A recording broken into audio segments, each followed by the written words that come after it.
right. I think if we are happy, we will start. It is an absolute joy to be back. Thank you, Excellencies, ladies and gentlemen, for having me back this year. The purpose of this session is, of course, to offer a window to the world in 2018, both from a global perspective and from an Arab regional perspective. What are the issues that confront the world in the coming year, and what will be their impact on the Arab world in particular? Some fascinating insight from all of your speakers this morning, not least Dr. Ian Bremmer, always provocative, who outlined China's boldness in leadership as a megatrend for 2018 as changing the world order, which certainly made for some fairly healthy debate in the room. The polarization and populism we see in the US and Europe, he said, is a chronic condition, but not a crisis, which is perhaps something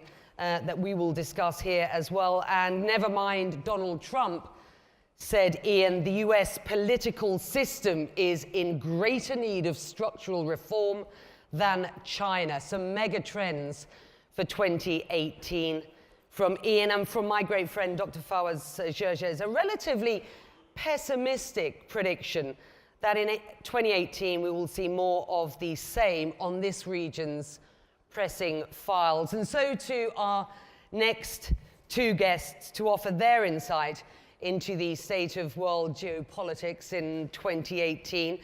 Both are uniquely placed, given their experience at the very pinnacle of world affairs, to provide expert analysis of who and what to watch for and why.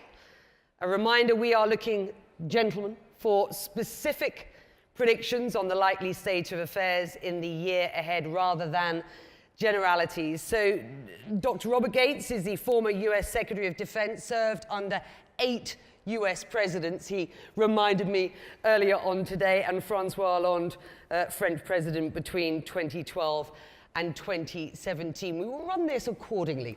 I'm going to give you sort of 6 or 7 minutes with your top predictions, if you will, on global flashpoints and or affairs in 2018 to both of you. And then we'll spend some time interrogating those points and then open the floor to our esteemed audience. Sir, the floor is yours. Your predictions, if you will.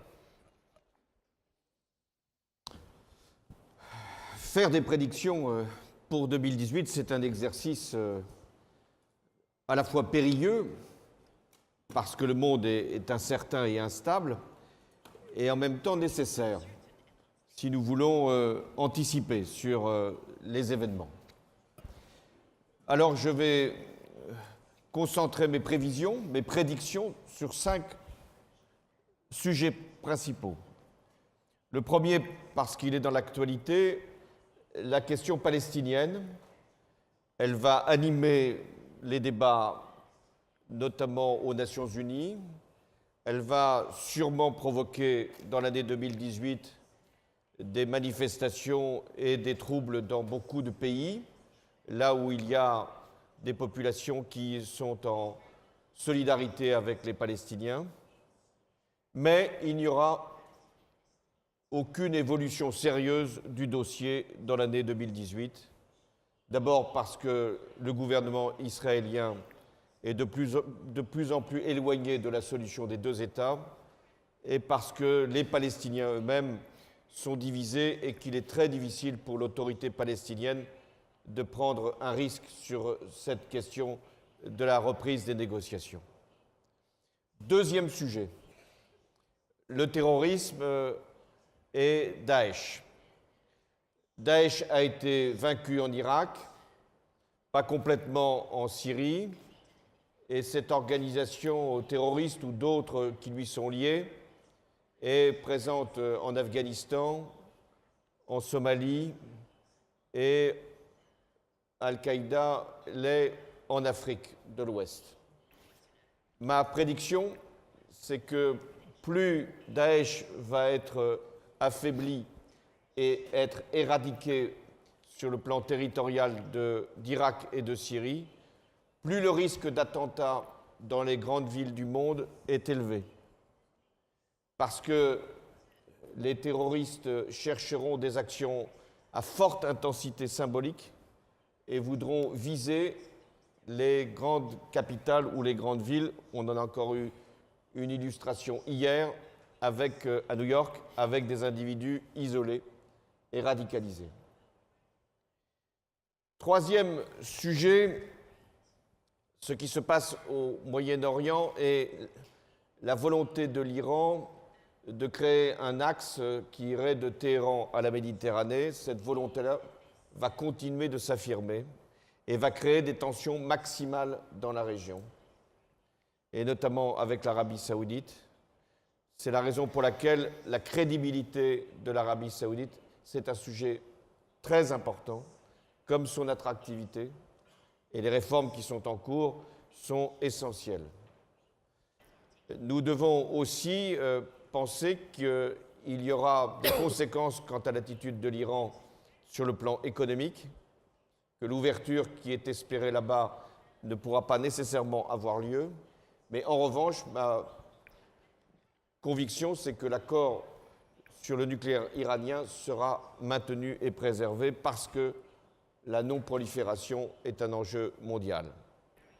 Quatrième thème, justement concernant la prolifération nucléaire, ce qui se passe en Corée du Nord. Là aussi, les provocations de ce régime, les décisions qu'il peut prendre pour perfectionner encore l'usage de ces armes entraîneront des tensions très fortes, mais il n'y aura pas de conflit ouvert parce que la Chine, parce que les sanctions vont obliger la Corée du Nord à revenir à une position de discussion et de négociation. Cinquième sujet, c'est l'Europe et le Brexit. Le Brexit aura lieu. Le départ du Royaume-Uni est irréversible. Nous le verrons dans l'année 2018, puisque une première phase de négociation vient de s'achever avec la contribution financière du Royaume-Uni et le statut des citoyens européens. La deuxième phase va se poursuivre et il y aura, à la date qui est prévue, en 2019, le départ du Royaume-Uni avec une phase de transition de l'Union européenne. Ma prévision, là encore, c'est que, paradoxalement, le Brexit va être une chance pour l'Europe politique. Les Européens ont conscience que ce départ du Royaume-Uni oblige à une cohésion plus forte, à une politique de défense qui soit plus coordonnée, notamment parce que la protection issue de l'OTAN et du lien transatlantique n'est pas garantie, n'est plus aussi garantie que par le passé. Et donc, l'Europe va être devant ce défi considérable de renforcer son unité et sa cohésion. Et le couple franco-allemand va être essentiel dans ce nouveau schéma d'une Union européenne plus présente sur la scène mondiale et qui garantira davantage sa sécurité. Remarkable, a politician, a senior politician, a leader who actually took instruction and talked for just 6 minutes. Thank you, sir, very much indeed. I will take this opportunity to just have a look at the voting because it alludes to what the President has just spoken to, and that is the European Union. So can we grab the voting keypad located in the pocket to your right? Choose your answer, press on the number corresponding to the answer, return the keypad to its pocket. The question is the following for this session. Will the European Union suffer further fragmentation in 2018? Will the European Union suffer further fragmentation in 2018? A simple yes or no answer. Thank you, sir. Issues of the Palestinian issue, the issue of terrorism and the export of Iran, North Korea, and Europe. Fascinating insight, and we will interrogate those points shortly. Sir, before we do that, the floor is yours with your predictions. Thank you. I think the events of 2018 will take place against a backdrop of three major developments. One is a continued military and political resurgence of Russia. Second, a continued increasing assertiveness on the part of China to global leadership. And the third, continued polarization in the United States and concern among our friends and allies about our reliability, both as an ally, but also in terms of our continued willingness to provide a leadership role in the world. So I thought I'd buried my crystal ball for predictions when I left CIA, but let me make 5 in the military arena and 5 political. So first on the military, on North Korea, I think 2018 will see North Korea have a proven intercontinental ballistic missile capability with the capability to deliver a nuclear weapon pretty much anywhere in the world. The alternative outcomes are an incident between North Korea and America that escalates and becomes a conflict that neither intended.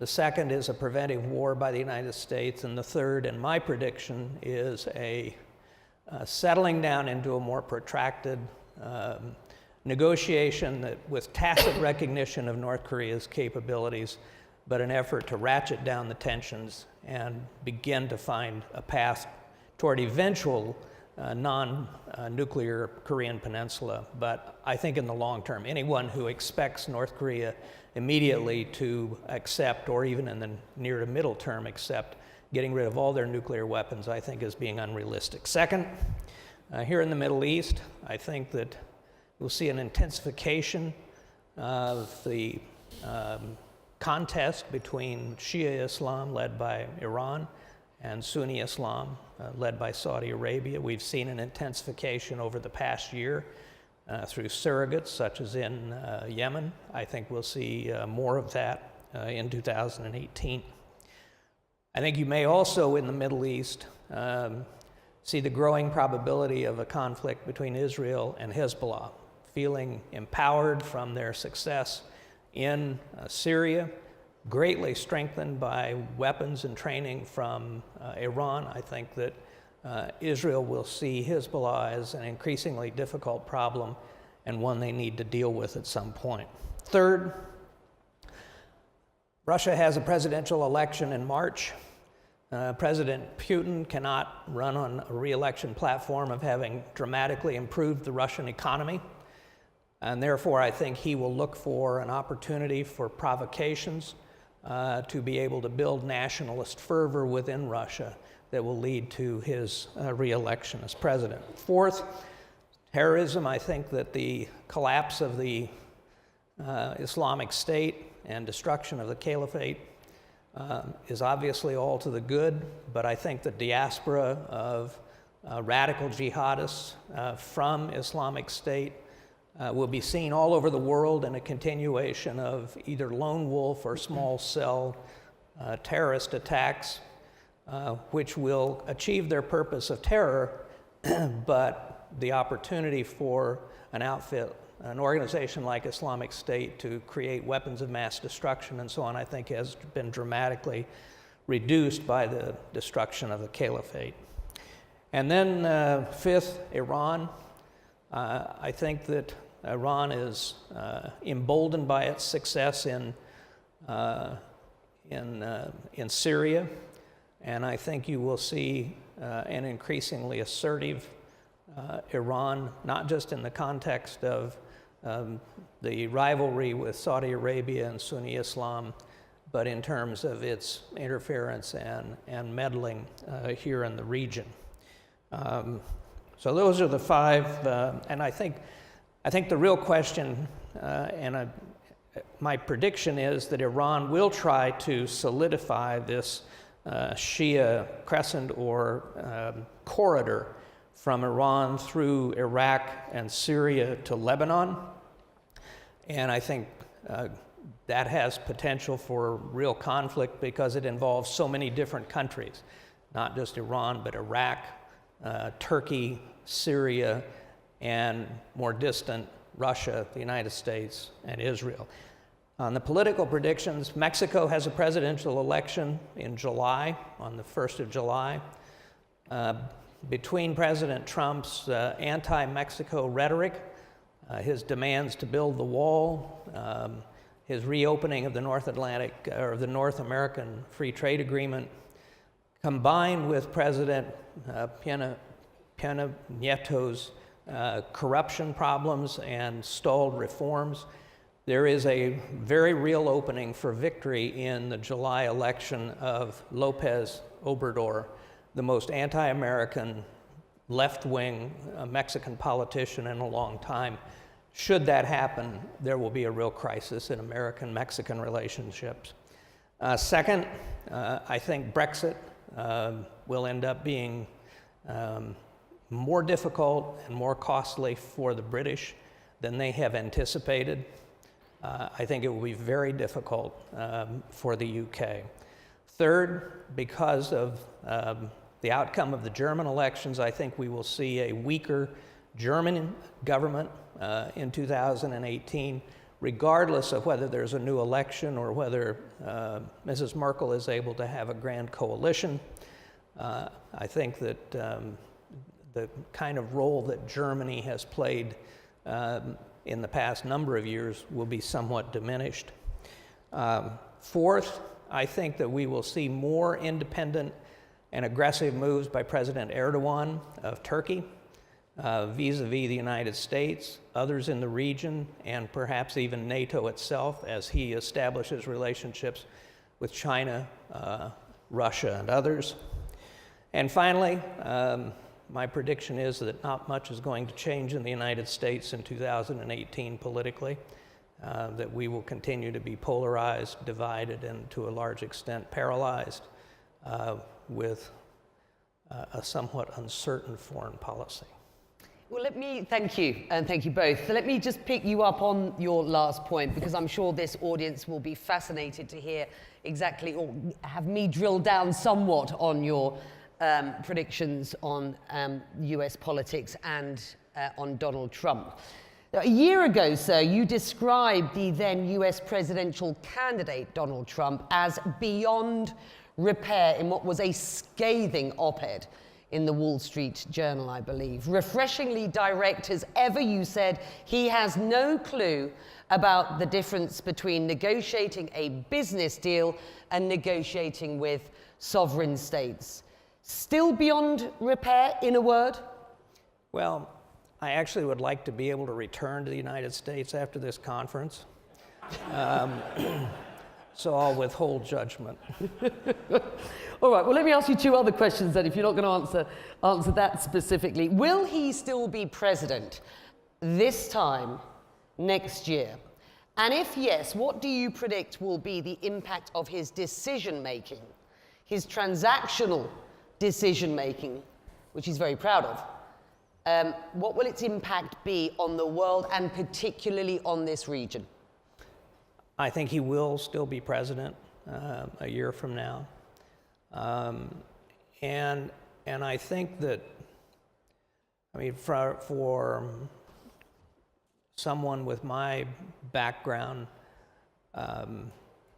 I believe that we have often made decisions that in the United States that were less about our national interests and more about trying to change other countries. And I think we have been, in many respects, under multiple presidents, too ambitious in the latter regard. And so I think that some greater measure of modesty in terms of how much we can change the world will be useful. However, I think that the danger and the probability is we will move more toward bilateral relationships and away from multilateral associations and multilateral negotiations. And I think that will be a mistake. Robert Gates, I was reminding people at the beginning of this that you have served under 8 US presidents. Just very briefly before we move on, because I want to put a question on Iran to Francois Hollande. Who does he remind you of most? Well, of the 8 that I worked for, Probably President Nixon. Although without President Nixon's deep background in international affairs and geostrategic insights. More as a personality, he reminds me of President Nixon. Right, well, the impact of his decision-making, whether he is beyond repair or not, is wide-ranging, of course. Not least, and both of you brought up Iran and had predictions on Iran for 2018. Francois Hollande, I wonder how you perceive, you say you believe the nuclear deal will hold. I wonder how you perceive the US, and indeed your protege now, President of France, Emmanuel Macron, devising strategy in 2018, which might go after, in a more muscular way, what people perceive to be hegemonic Iran, the expansionist Iran in this region. I think you both alluded to it as predictions here, so your thoughts? Personne n'a intérêt à remettre en cause l'accord sur le nucléaire iranien.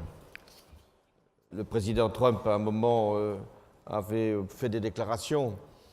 Je pense que le Congrès américain sera plus sage et il est nécessaire de lutter contre la prolifération. Il n'y aurait qu'un seul cas où l'accord iranien devrait être mis en cause, c'est si des preuves étaient apportées qu'il y avait toujours ou qu'il y avait encore des recherches pour créer une arme nucléaire en Iran. Pour l'instant, ces preuves n'ont pas été apportées par l'Agence internationale de l'énergie atomique.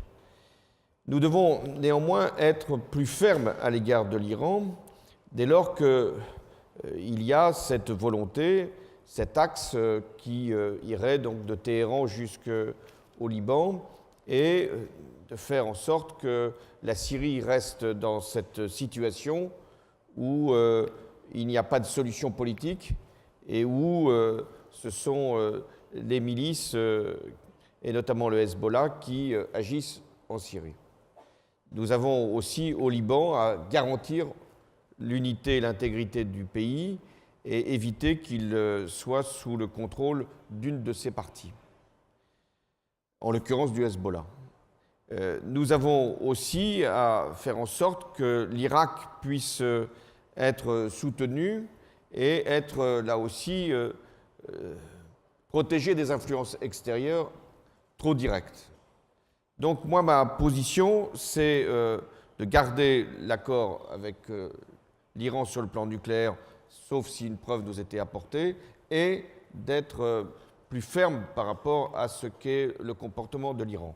Je voudrais dire un mot de la Russie, parce que c'est vrai que la Russie, depuis 3 ans, s'est considérablement renforcée. Il y a 3 ans, le président Poutine était dans une extrême difficulté, et notamment après l'annexion de la Crimée par la Russie. Aujourd'hui, il a pu, grâce à certaines faiblesses du camp occidental, il a pu être regardé comme un partenaire indispensable. On le voit en Syrie, on le voit aussi agir avec la Turquie, on le voit utiliser l'arme du gaz pour peser sur certains pays européens. Il va être réélu sans aucune difficulté l'année prochaine. Il est donc en position d'agir pendant plusieurs années, ce qui n'est pas le cas pour un certain nombre de dirigeants de pays occidentaux, pour lesquels les élections sont plus incertaines que celles qui vont être organisées en Russie. Et là aussi, il faut mettre la Russie devant ses responsabilités, parce qu'elle apparaît comme voulant régler des problèmes qu'elle a elle-même créés. Elle veut apparaître comme apaisante alors qu'elle a elle-même suscité un désordre. Et je ne parle pas des interventions plus ou moins directes sur la vie politique d'un certain nombre de pays, y compris les États-Unis. Donc, il doit y avoir aussi un rapport de force avec la Russie pour que nous puissions, notamment sur la question du règlement futur de la Syrie, trouver une solution raisonnable et équilibrée qui fasse que nous puissions en terminer avec cette plaie ouverte qui a fait de nombreux morts en Syrie et qui a laissé le régime de Bachar el-Assad massacrer une partie de son peuple. A more muscular approach then from Russia at a time when many perceive America to be very much America absent on the world stage. Let me put this then to you and also on to you, Robert, afterwards. Then I'm interested, just from your perspective, Francois Hollande, about how you perceive this new era of French foreign policy at present and what seems to be a new, more muscular approach to the leadership of the EU and beyond by your protege Emmanuel Macron. We have seen his involvement with the Saad Hariri issue. He has had Netanyahu in just recently. We have heard him speak both on the nuclear deal and on the need to keep an eye on Iran and its more hegemonic approach to the region. Your sense in 2018 of how Emmanuel Macron will develop on the world stage and where? Il ne m'appartient pas de parler en son nom. J'ai parlé au nom de la France pendant 5 ans. Aujourd'hui, ce sont les responsables, et en premier lieu Emmanuel Macron, qui doivent agir.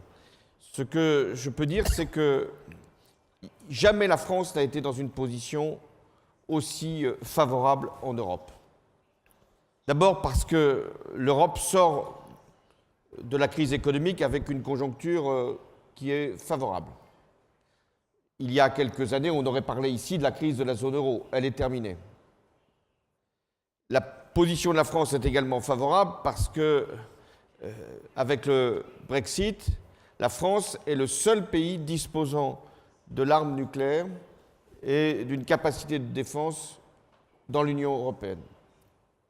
La France est enfin dans une position favorable parce que l'Allemagne, ça a été dit, connaît une situation plus incertaine, même si nous devons tout faire pour faciliter la mise en place d'un gouvernement durable en Allemagne. Donc, dans ce contexte, la France peut prendre, et Emmanuel Macron l'a fait, des initiatives pour que l'Europe puisse être renforcée. Il y a des réformes économiques à mener à l'échelle européenne, mais il y a surtout à convaincre nos partenaires européens que le temps est venu d'une véritable politique européenne de défense et d'une diplomatie européenne beaucoup plus active. La diplomatie européenne, ce n'est pas l'addition de toutes les diplomaties des États membres, même si la France joue un rôle très important en Afrique, au Moyen-Orient et également sur le plan culturel. On l'a vu encore ici dans ce pays. Mais il faut qu'il y ait une coordination beaucoup plus forte des efforts de défense. Il faut qu'il y ait des ressources supplémentaires qui soient dégagées pour la défense européenne, parce que, même si le lien avec les États-Unis demeure, il n'est plus aussi solide que par le passé. Et la défense, la protection de l'Europe doit être d'abord le fait des Européens. Et ne pas attendre des États-Unis, notamment dans cette configuration avec le président Trump, ne pas attendre des États-Unis une sécurité qui n'est pas forcément garantie comme par le passé. Ce sont aux Européens d'être en charge de leur défense et la France doit être à l'initiative. Your period of leadership was scarred by several high-profile terrorist attacks, we know, which plunged the country into a state of emergency. If 2017, Robert Gates, was the year of military defeat for ISIS in Iraq and in Syria with the caliphate, what should the world's strategy be to rid it of the export of both ISIS and other terror ideology? Well, I think, first of all, we should be realistic that the elimination of terrorism is not an achievable objective. Terrorism is a tactic, it's not a movement, and it is a tactic often used by the weak against the strong. What you can realistically aspire to, though, is international efforts to prevent terrorist groups such as Islamic State acquiring weapons of mass destruction or being able to assemble complicated plots that potentially can lead to massive loss of life. Within that framework, since 9/11, since September 11th, 2001, the international community really has developed a level of cooperation and intelligence and law enforcement information sharing that is critical to dealing with cross-border terrorism. But our ability, the ability of even the most authoritarian states to prevent a lone wolf attack, to prevent a single individual from being radicalized over the internet, is almost impossible. And so the measures that have been taken to try and limit the opportunity for the kinds of attacks we've seen in France, whether it's making it difficult to drive trucks down pedestrian walkways and things like that, those are all things that can be achieved. You know, ideally, we would talk about how do you get at the roots of terrorism, and clearly giving people a sense of hope, economic growth, greater human freedom and political freedom, all creates an environment hostile to the growth of terrorism.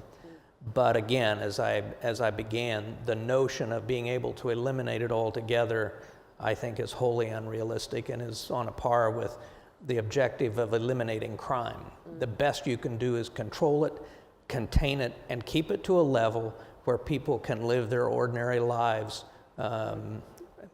day in and day out. Tough on crime, tough on the causes of crime, many people would say. Sir.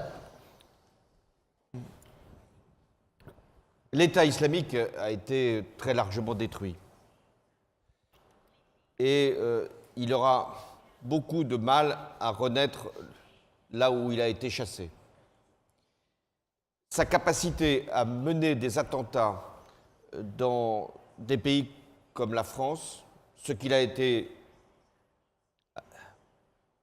prêt à faire il y a quelques années, cette capacité est fortement compromise, réduite.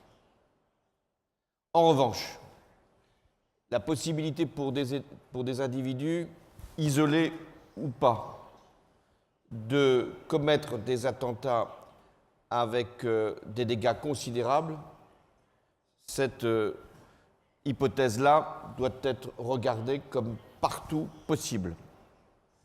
D'où l'exigence d'avoir des niveaux de protection et de vigilance dans la plupart des pays qui peuvent être justement concernés par un acte terroriste, et d'avoir des coordinations de renseignement beaucoup plus intenses qu'aujourd'hui. Il va falloir suivre des individus qui vont quitter l'Irak et la Syrie et qui vont rejoindre leur pays d'origine. En Russie, en Europe, mais également dans des pays arabes. Il va falloir être très attentif à leur comportement, y compris ceux qui sont dans des centres de réhabilitation ou de déradicalisation. Et puis, il y a la criminalité qui peut être organisée par Internet, et là aussi, nous devons avoir des mesures de cybersécurité extrêmement puissantes. Donc, le paradoxe, parce que c'en est un, Daesh a été détruit, mais les potentialités d'actes terroristes demeurent à un niveau très important. Et il ne faut absolument pas qu'il y ait un relâchement quelconque de la vigilance et des capacités de défense dans nos pays respectifs. Thank you. I've got two more points that I would like to raise. We've got about 10 minutes left, and I'm going to leave a good amount of time for you guys in the audience as well, because I know you'll have lots of questions. 2 points. One is on Donald Trump, and one is on Europe. So I'll ask my one on Donald Trump. Please bring, if you will, the results of our vote. Did we vote? Did we vote earlier on? I can't remember now. We did vote. Did we all? Great. So if we voted, there you go. Let's start with this one. Will the European Union suffer further fragmentation in 2018? A 50-50 split on yes and no. Robert Gates, you actually, as we were discussing this earlier on, brought up a very interesting point. You say perhaps the question should be, will European member states suffer further fragmentation in 2018, which I think is a really, really interesting point and brings us to a point of discussion which we haven't quite got to yet, but I know both of you brought up, which is this sort of wave of independence movements we've seen, not least here with Kurdistan, but that which we've seen across Europe with the Catalonia story. Your thoughts just on what we've just seen there, but on the potential for further fragmentation within member states? Well, I actually think that the situation in Spain is better than it was a few months ago. And I think that if I had to make a prediction, it will be that Catalonia will remain a part of Spain. And there may be new agreements in terms of greater autonomy and so on and so forth. Actually, I think that the one country potentially at greatest risk, but currently members of the EU, is the United Kingdom. Because what happens to Scotland, which voted overwhelmingly to remain in the EU, what happens to Northern Ireland when the border between Northern Ireland and the Republic of Ireland becomes the European frontier. There won't be one. And so that's why I said that I thought Brexit was going to be more painful and more difficult than most people in the UK think, because I think that particularly in Scotland, that this will give new life to the independence movement. And the independence movement, Francois Hollande, is not good news so far as most European EU politicians would suggest. It is, in fact, a terrible idea so far as the EU is concerned. So do you agree that there is potential for more member state fragmentation, not least that of the UK? And if so, you sounded pretty optimistic about the EU going forward. Could that not be a deal breaker rather than a better deal maker going forward? Il y a à l'échelle du monde, mais particulièrement en Europe, une crispation identitaire. La volonté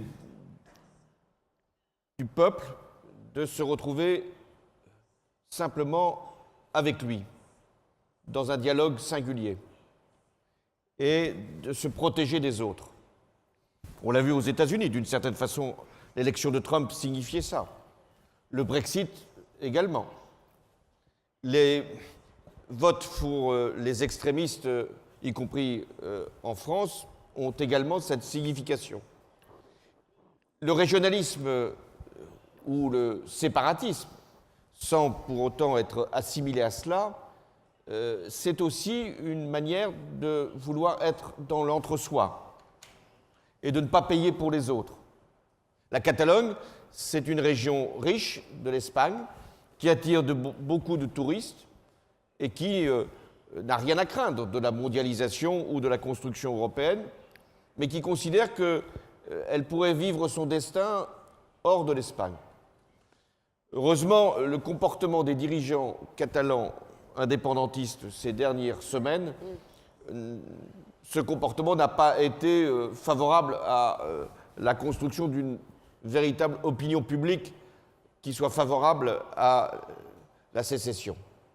Mais cette menace existe. Elle existe en Écosse, elle existe dans un certain nombre de régions, même s'il faut essayer de traiter avec des accords d'autonomie ces aspirations. Mais je pense que la revendication indépendantiste n'ira pas bien loin, qu'une solution sera trouvée. Et je suis beaucoup plus inquiet de ce que peut provoquer sur l'Europe la crainte de migration importante. Les populistes utilisent cette peur, qui est aussi une réalité. Il y a eu une augmentation de l'immigration en Europe pour créer des réflexes qui peuvent être d'ailleurs des réflexes avec l'anti-musulman présent. On l'a vu dans l'Est de l'Europe. Donc pour nous, il est très important que nous puissions avoir une politique de maîtrise de l'immigration, ce qui veut dire qu'il faut régler la question de la Libye. Nous n'en avons pas parlé, mais c'est une question très importante. La stabilité et la sécurité en Libye et une politique de développement qui évite des mouvements migratoires conjugués à la lutte contre le terrorisme. Thank you. My last question speaks to an issue that you both brought up as a prediction for 2018, the Palestinian issue. I think, Robert, you went so far as to say that you fear a conflict between Hezbollah and Israel. Let me just put this to you. Donald Trump is the arch negotiator, he says. He would have us believe he gives nothing away for free. So what chance his decision on Jerusalem was a brilliantly played hand, as far as he is concerned, that he now will extract maximum cards from Benjamin Netanyahu? When I was in Israel, when I was in Jerusalem last week, it occurred to me that there was a split between Israelis on the left who now genuinely believe there is an opportunity to sort out a solution, and those on the right who fear that Benjamin Netanyahu has basically sold their soul. I'm just wondering whether you think there is the potential that this conflict could be unfrozen by a brilliantly played hand by Donald Trump. I didn't mean to laugh at the end of that. Well, I suppose that's possible, but that's not the way I would bet. I personally think the decision to announce the move of the embassy was ill-advised, and I think it hurts broader strategy in two ways. First of all, I think there was a general sense that this administration was devoting additional time and energy to trying to bring about a solution that the last several presidents of the United States have tried to bring about and failed, including the very visible involvement of the president's son-in-law and so on, and spending a lot of time on both sides listening and trying to get the lay of the land, if you will. I think that this announcement makes it very difficult for the Palestinians to reach any agreement at this point. I think it makes it much, much harder. But I also worry that the announcement has created problems for our Arab friends and allies. I actually think one of the achievements of the Trump administration has been to significantly improve the relationship between the United States and the Arabs, particularly here in the Gulf, as well as Israel. Those relationships deeply affected by President Obama's agreement to the nuclear deal with Iran. So I think that's actually been an achievement of the Trump administration. And I believe that while this announcement won't reverse that, I think it makes the political lives of our friends out here more complicated and more difficult, particularly in dealing with the emotions of their own populations on this issue.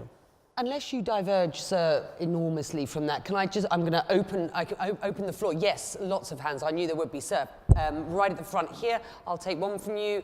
Oh, there's a myriad here. The sides have gone quiet. That's perfect, because we've run out of time. So we'll take all four of those questions. Starting with you, sir. Hi, I'm Riyad Al-Dagaither with Intelligentsia Consultancy. 2 points. One, I wanted to, there wasn't a comment on cyber confrontation, and specifically as a kind of sub-question is the issue of what will the Mueller investigation find during 2018? Will it find that there was indeed intervention, even though, to be honest, I think most of us think that there was, but will it prove it? The second is to do with how can I put it? Just say it. Climate change. well, actually, climate change. Will the climate change accord? Is there any chance that it would be derailed, by what the Trump administration is doing? That it gets bitten by on the edges. That's all. Brilliant. Two very good questions. Can I just hold those? So cyber security going forward and the Mueller investigation, and a thought on climate change from both of you for 2018. Yes, two questions from the middle. Keep them really tight and we'll, yep. Microphones just in the middle here, and if there's a second microphone, yes, whoever gets, yes sir, yep. القنصل العام للجزائر، le conseil général d'Algérie, conseil général of Algeria. Permettez-moi Monsieur Hollande, permettez-moi de vous demander de mettre votre headphone. Je vais poser ma question en arabe.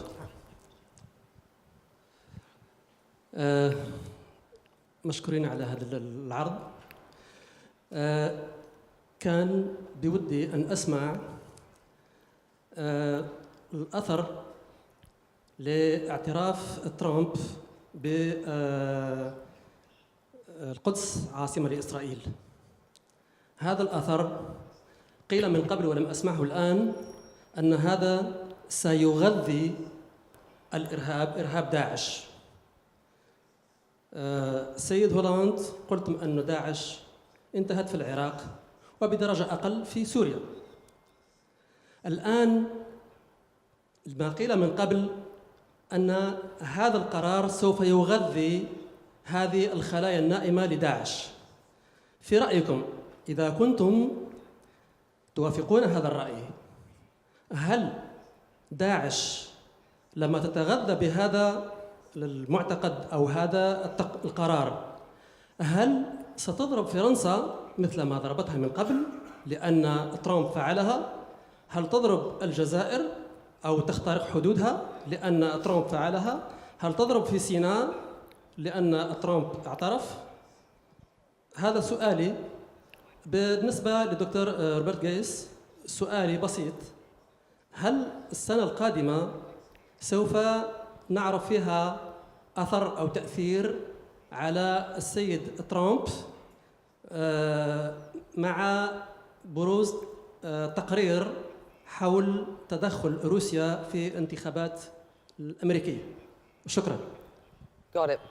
Perfect. So another question on Mueller, on thoughts on Mueller, and indeed thoughts from President Hollande on how ISIS and others may be fed, their ideology may be fed by Trump's decision. A very good question. Yeah, I do have two questions, one for Mr. Hollande and one for Mr. Gates, and they're very short. Okay, Mr. Please. Gates, I just want to know your opinion. Do you think that Jerusalem is the undivided capital of Israel, like all of your former presidents said in their speeches and like Trump announced last week? And my question to Mr. Hollande, il y a longtemps que j'utilise ma langue française, but I will try. Je m'appelle Leila Hatoum, I'm the managing editor of Newsweek Middle East. Avec des 5 conflits dans la région, 5 guerres, Syrie, Yémen, etc. Comment le monde arabe peut-il éviter l'abîme?